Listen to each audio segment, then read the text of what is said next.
DYFI Kodakara കൊപ്രക്കളം യൂണിറ്റിന്റെ നേതൃത്വത്തിൽ വീടുകളിൽ നിന്ന് സ്ക്രാപ്പുകൾ കളക്ട് ചെയ്തു.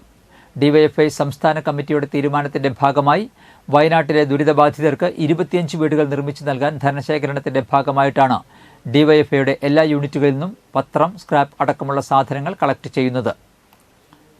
DYFI Koprakkalam unit president Nayal, unit secretary Ashwin, unit ഭാരവാഹികളായ ശ്രേയസ്, അഭിഷേക്, ഹരി, അർജുൻ, അഭിനവ്, സൂരജ് എന്നിവർ നേതൃത്വം നൽകി.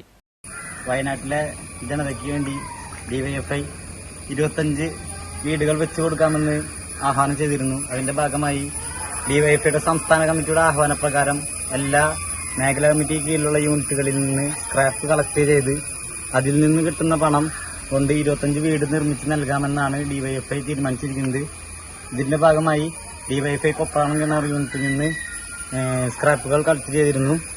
നമുക്കെല്ലാവർക്കും അറിയാം, ഇതിനു മുൻകാലത്ത് നമുക്കറിയാം, കോവിഡിന്റെ സമയങ്ങളിൽ ഡിവൈഎഫ്ഐ ഇത്തരം പ്രവർത്തനങ്ങൾ തനതായി ചെയ്തിരുന്നു.